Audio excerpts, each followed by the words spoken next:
Hi, it's John here from GPS Training. Welcome to the latest Walk and Talk. I'm in Peebles in the Scottish borders this evening. I've actually just been delivering the first of our 2-day Garmin GPS training courses in this wonderful town. So what better opportunity to get out, get a few miles under my belt and put the all new Garmin eTrex SE through its paces. But before we do that, what do we need to do? We need to plan our route on the Free Ordnance Survey route planning software, and that's what I did yesterday. So before we go for our walk, we need to plan that route either on our free route planning software is often the best option if you're in the UK. Now this also can be done on a tablet if you wish to, or a mobile phone, and then you can wirelessly transfer that to the Garmin eTrex SE. But I'm going to use a MacBook. Again, it's a little bit simpler also with a PC, so there's lots of different ways of doing it. The key thing is we need to go to our website, which is gpstraining.co.uk, and click on OS Planner on that top menu bar.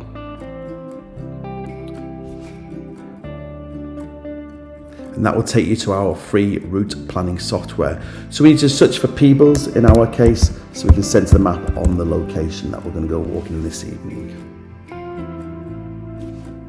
So Peebles in the Scottish borders, and that just centers the map.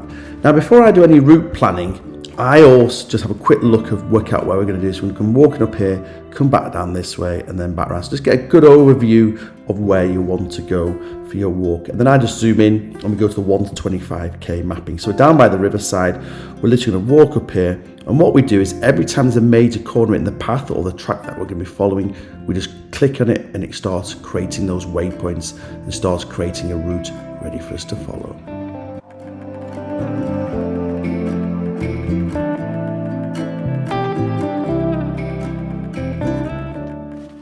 That's the route all completed. It's just over 5 miles in length, so wonderful short walk for this summer's evening. So I just need to rename it. So I'm going to call it Peebles Evening. Okay, scroll down. It's less than 250 waypoints. Next thing I need to do is just download the GPX file onto my Mac in my case. Okay, it's just been downloaded to the download section on my Mac. Again, if you've got a PC, it would go to the download section on your PC. Now, if you're wirelessly transferring this, once you create a GPX file, you can do it via the Garmin Explore app. If you want to do it in this way, there's videos in our online resource, our online training center taking you through this. As you know, you get training videos when you buy your unit from ourselves, or you can subscribe to this. So here, courses, you come down to Garmin units, Garmin eTrex SE, and it brings up all the training videos for this unit. There's lots of different training videos taking you through everything that I'm going to be doing on this walk and talk, but in far more depth. And one down the bottom is importing GPX files into the Explore app and transferring them onto your device.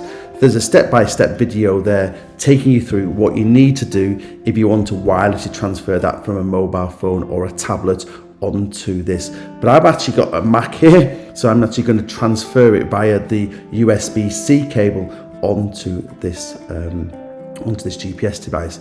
But there causes another problem with it. Is if you're a Windows user, that's not a problem because it will show as an external drive. The problem with a Mac, it no longer shows these new units as an external drive. So you need to download a little program called Android File Transfer. Android File Transfer is a little program that lets you explore your GPS as if it's an external drive. If you're a Windows user, you don't need to do this. It's just if you're a Mac user with one of the new units like a 67 series or this eTrex SE in this case. So we need to bring it up and you can see all the folders within this GPS device that's connected to it.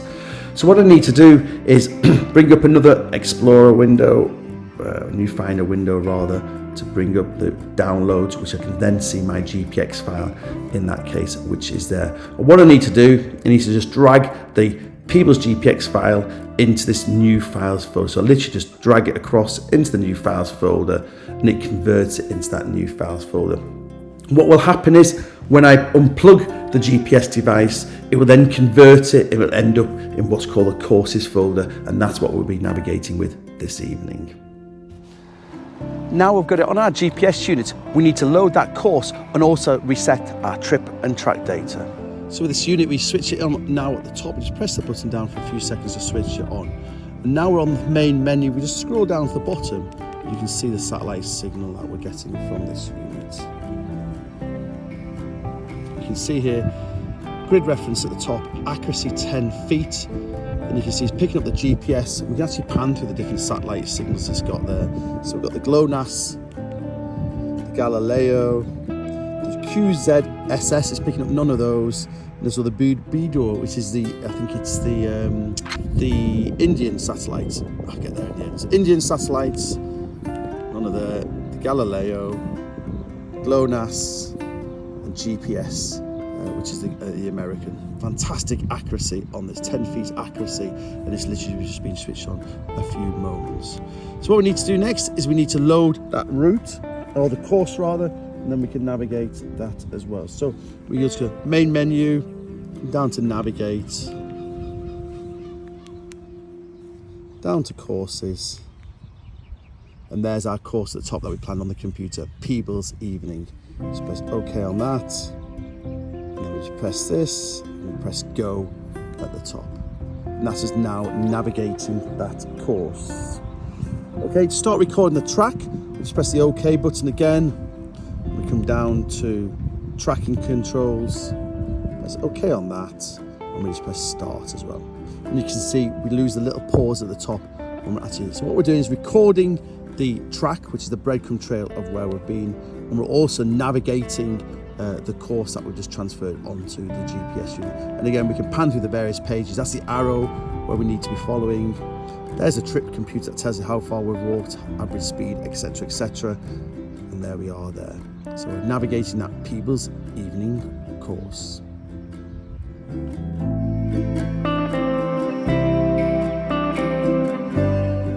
Well, that's certainly warmed me up a little, climbing up this old Rovers Road. Again, Peebles in the background. This wonderful gorse is out at this time of year, and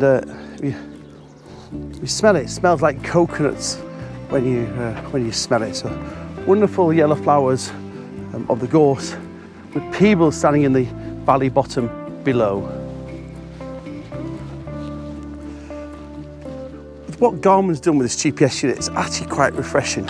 Garmin sometimes can be said for just refreshing old. So they get an old unit, think it needs an update, add a few new features on it and release it. And therefore we end up often with quite cluttered menus, quite cluttered interfaces, because actually they've not got rid of the old stuff, they're just adding new stuff to it. And that's why sometimes Garmin get a bit of a reputation going a bit cluttered, a bit hard to use. In some ways it's quite good, because that's why we deliver GPS training courses around the country. But give Garmin their due. The new Garmin eTrex SE, they've actually started with a clean sheet. It's like, the interface is more like a watch or an InReach Mini 2. So, as you must know, this replaced the eTrex 10, which is the old yellow eTrex. The only thing that is similar to it, which is quite poignant, so we're just walking through yellow gorse, is that it's yellow. Everything else is completely different. So what they've done is thrown away new operating system, and good on Garmin for doing it. The other key thing with it is 168 hours of battery life run off 2 AA batteries. Okay, wow, that's all I can say. You know, if you look at other GPS units in this sector, what, 8, 10, 12, 14 hours of battery life? 168 hours of battery life. 2.2-inch screen, black and white screen, of course no maps. I'll talk about the pros and cons of not having maps in a little while.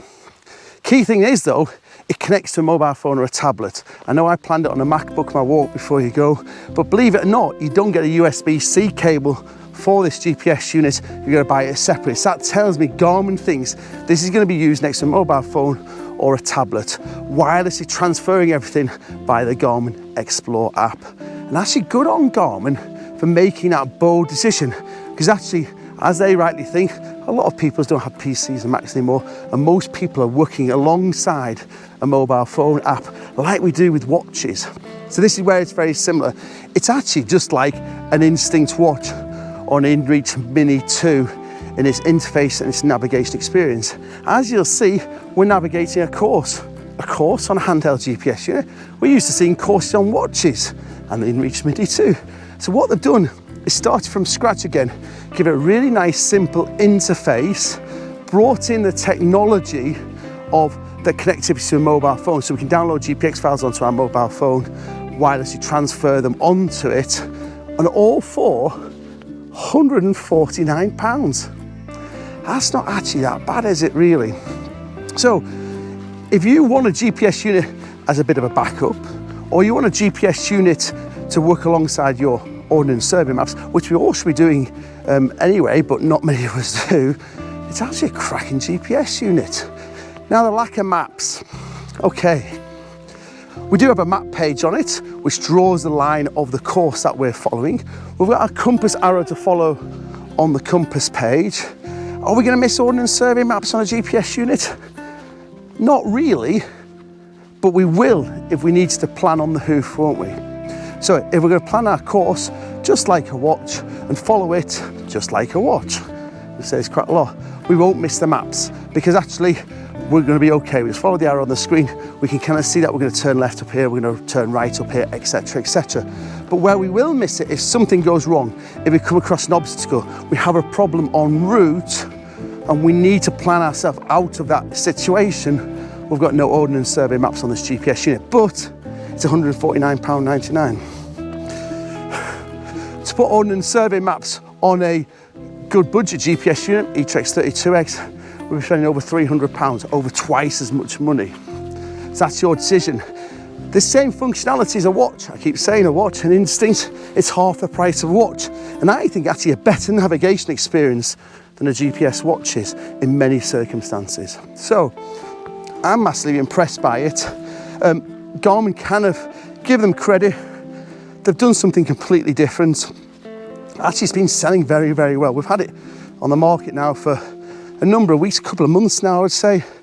And we've sold a lot of them, far more than what we're selling eTrex 10s. And I'll be honest, it's far better than eTrex 10. I think forget eTrex 10s, it's so much better than that old basic GPS unit. So I think a cracking GPS unit. I think in a lot of circumstances, for that entry price, you can't actually go wrong. I think one day we need to do a review of comparing it to an eTrex 32X, maybe even a 65, because actually it's got stronger points than those GPS units, which are over twice the price, but also the weak points is it's not got ordnance survey mapping on, isn't it? So lots to think about. I'm over the moon with it, really. I think it's a cracking GPS unit. Yeah. So Peebles in the background. Fantastic gorse everywhere. Birds tweeting. What else can you ask for? What, 6 o'clock on a Saturday evening? I've been up since 5 o'clock this morning. I have sympathy on this poor guy, hey? 5 o'clock, left at 6, got up to Peebles at 8, delivered a training course. Hey, this is what clears the mind, isn't it, at the end of the day? Nice day walking. Special place.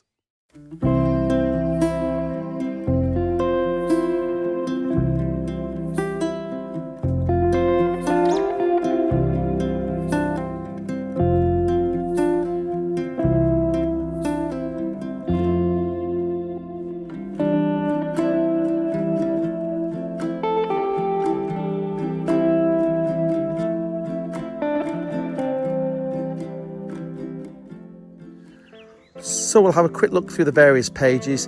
I say the main page is when we're navigating, compass page with the ETA destination, distance to the end, time of day, so there's a satellite signal there as well. Your trip computer tells you how far you've walked, grid reference, moving time, moving average, everything you expect on there. This is the showing how far it is to the end, how long is it going to take me to get to the end, ETA destination. And this is the compass page, sorry, the map page, which shows you where we are. And again, this is how we can see it. Now, to navigate around this, press this OK button, we can get pan and zoom. So we can pan and zoom there. And now you can see that we can zoom in on the map, etc., without using the pan and zoom on there. Okay. So we can then move around. So it shows you there's 3 pages on this. Press OK to go to the next one. Just moving left and OK to get back to pan and zoom. So that's how we do that there. If we just hold down this back button as well, it takes you to the widgets. So we can look at the compass there, sun setting. If it's connected to my mobile phone, we get live weather updates. You can do live geocaching on it as well, which tethers again to the mobile phone and get live geocaching. Again, this is some of the spec we expect to see on a top-end outdoor GPS unit. And you also get your smart notifications off your mobile phone as well. But the key thing when you're looking around this is look at the clarity of that screen. It's a black and white screen, but fantastic clarity. It's really nice and simple to see and also to use. Other thing as well is we just press the power button on the top.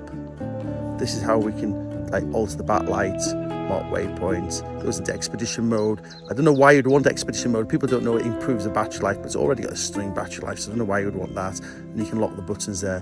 This is also how you power it off. It's quite funny how you press the power button on the top and then press that to power off at the end. So that's really a quick look around, really nice and easy to use. Again, fantastic clarity of the screen. Altogether, a very intuitive GPS unit to use, and clarity of the screen is second to none.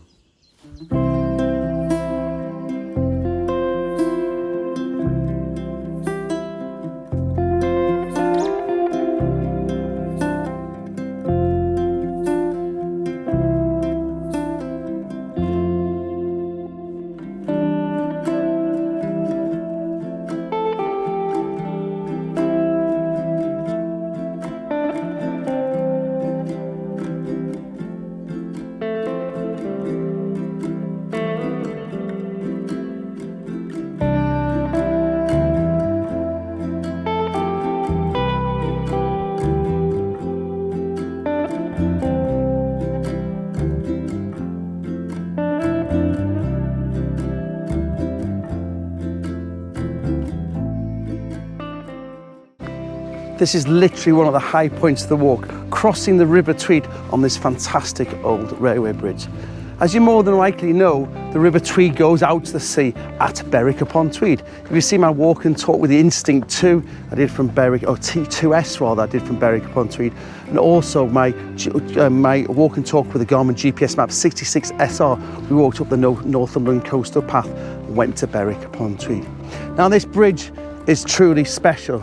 It's the Neidpath railway viaduct. It was opened in 1864 and closed in 1954. It was designed by a local Peebles resident, Mr. Robert Murray.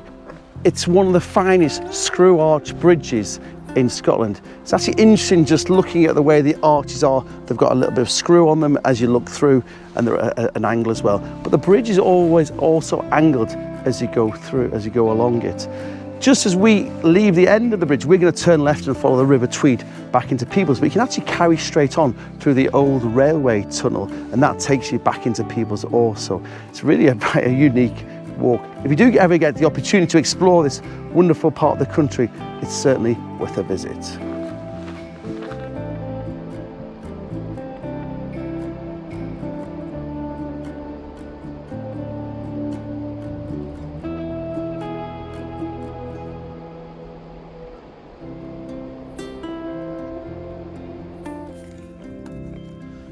So now we're at the end of the walk. The course has automatically stopped navigating. So that's what happens with the course. When you hit the end of the course, it automatically stops navigating. And all we need to do now is to save that track, which is the record of our trip. So we just go to, in the main menu, just press tracking. Press this here. We go to the tracking controls, don't we? Okay, so what we can do is we can either just pause it and save, or you can just save it straight away. So I'll just pause it first, then come down to save. Press save there. There's the name of it. Just by default it gives it the time, and then we just come down to done, and that's all saved, which is going to be a record of our trip. You can see everything's now gone back to 0, and we get a little pause sign at the top which shows that we're no longer recording that track. Many thanks for watching the latest walk and talk from myself, John, at GPS training. If we can help you in any way at GPS training, please do get in touch. We do have our online training course, which you subscribe to, that will teach you how to use your outdoor GPS units, or alternatively come on our physical course we do around the UK. It's now coming up to 7:45 on a Saturday night, so I jumped into the hotel, quick shower and out for a little bit of tea, and I think it's going to be an early night for me tonight. So many thanks again for joining me, and if we can help you in any way at GPS training, please don't hesitate to get in touch.